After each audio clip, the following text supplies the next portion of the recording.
Assalamualaikum warahmatullahi wabarakatuh. Di sini saya akan menjelaskan sedikit tentang integrasi antara tasawuf dan sains atau ilmu pengetahuan modern. Perkembangan ilmu pengetahuan modern di satu sisi telah membawa kemajuan dalam kehidupan manusia, namun di sisi lain ilmu pengetahuan modern juga dapat menimbulkan ancaman bagi kelangsungan hidup manusia di muka bumi. Penciptaan senjata-senjata pemusnah massal, biologis, kimia, dan nuklir juga jelas ditunjukkan untuk memusnahkan manusia. Nah, kemajuan ilmu pengetahuan telah memungkinkan kegiatan industri dapat mengolah sumber daya alam yang sebesar-besarnya, yang kemudian juga dapat merusak lingkungan hidup dan mengancam kelangsungan hidup manusia. Kenyataan itu menyadarkan kita tentang perlunya etika dalam pengembangan ilmu pengetahuan atau sains. Dalam era selama ini, seperti yang kita tahu, perkembangan yang telah berkembang saat ini yaitu mengenai suatu asumsi bahwa pengetahuan itu bebas nilai, tetapi kenyataan tadi yang telah saya paparkan sebelumnya menunjukkan bahwa netralitas nilai ilmu pengetahuan tidak dapat dipertahankan lagi. Menurut Jalaluddin Rahmat, seperti yang saya kutip dari buku Tasawuf Positif judulnya, karya Sudirman Teba.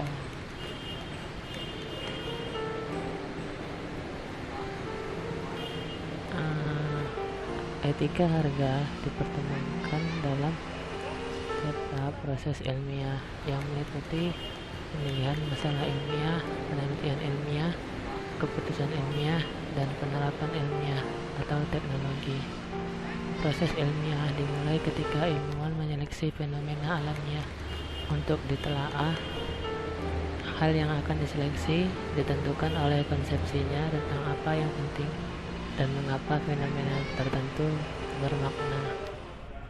Ilmuwan harus memutuskan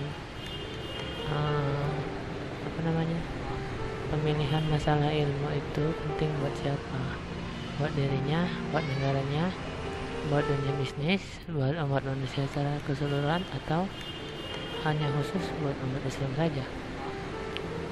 Bolehkah suatu penelitian ilmiah dijalankan dengan mengorbankan orang-orang pada masa ini, tetapi memberikan kebahagiaan generasi masa depan, atau memberikan generasi sekarang walaupun mengorbankan generasi mendatang?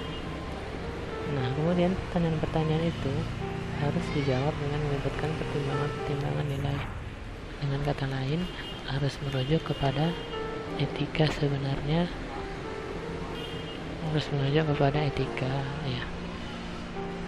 Sebenarnya tidak ada kegiatan ilmuwan yang tidak didasarkan pada etika tertentu. Bukankah ketika ilmuwan memulai upaya ilmiah, ia telah mendorong untuk tujuan-tujuan tertentu, ya kan? Seperti mencari kebenaran, meningkatkan karir, memuliakan kehidupan, lingkungan, atau hanya sekedar mencari uang. Kalau ia memandang kebajikan tertinggi adalah penemuan kebenaran ilmiah, maka ia akan memilih masalah yang menarik baginya, walaupun mungkin masalah ilmiah itu dapat menimbulkan bencana massal. Pertimbangan etis itu juga berlaku dalam proses penelitian ilmiah. Ketika melakukan penelitian, ilmuwan harus memperhatikan prosedur penilaian yang dilakukannya. Kalau penelitiannya berkaitan dengan pekerjaan dengan manusia, apakah penelitian itu tidak menimbulkan kerugian bagi subjek penelitiannya? Apakah mereka ditipu atau sukarela menjadi peserta penelitian? Paling tidak sebagai peneliti ilmiah, ia harus mempertahankan kejujuran, keterbukaan, dan kesungguhan hati, menghindari manipulasi data dalam arti negatif, pemalsuan informasi dan sebagainya yang merupakan realisasi kesenian. Akhirnya, pertimbangan etis juga berlaku dalam ilmu terapan. Dalam hal ini kita bahas teknologi. Bila tujuan upaya ilmiah dan semata-mata bersifat kognitif, hanya menambah informasi saja, maka yang lahir ialah ilmu murni. Kalau tujuannya terutama sekali adalah hal-hal yang praktis, maka yang muncul adalah ilmu terapan. Dalam semua proses ilmiah, peranan etika sangat jelas dalam ilmu terapan atau teknologi. Teknologi selalu syarat nilai dan berkaitan dengan pertanyaan untuk apa, siapa yang menerapkan teknologi, dan untuk siapa.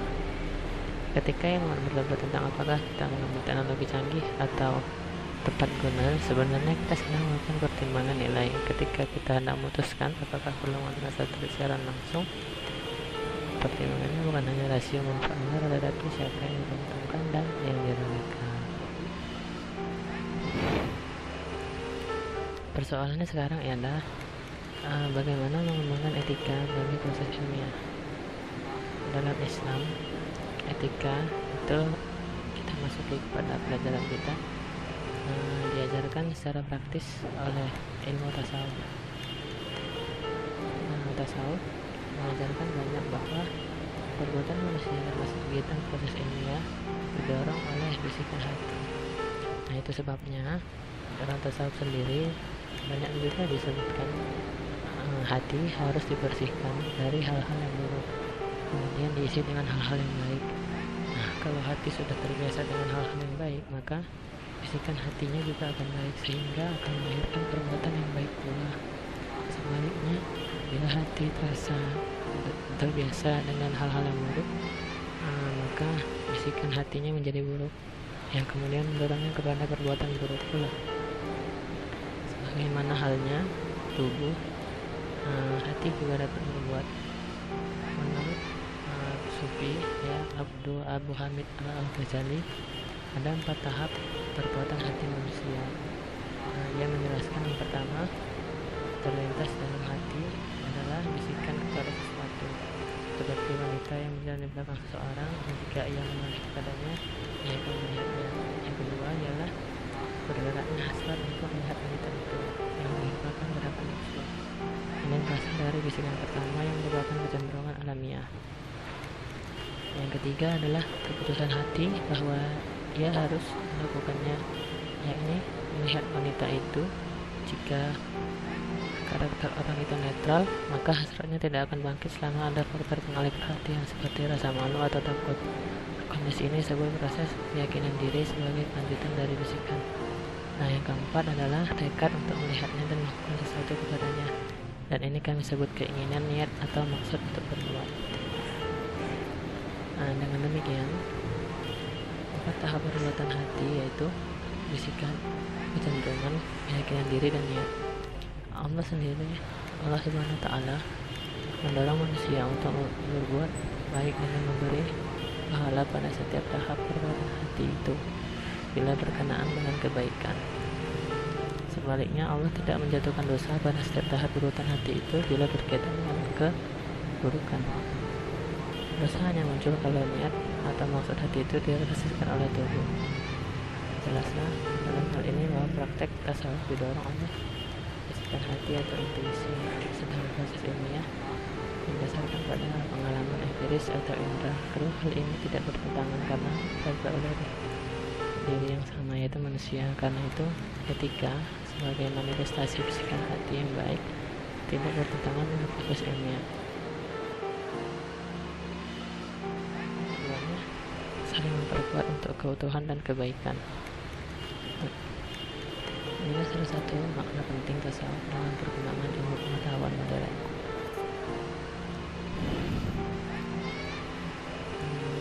Demikian tadi pemaparan antara apa pengaruh integrasi tasawuf dalam ilmu pengetahuan modern. Nah, yakni dengan adanya kita mempelajari ilmu tasawuf itu tadi, maka hati kita menjadi bersih dalam melakukan berbagai penelitian ataupun penemuan ilmiah modern. Kita tidak hanya memandang manfaatnya yang tidak bermudarat kepada orang lain, tetapi memandang juga apakah itu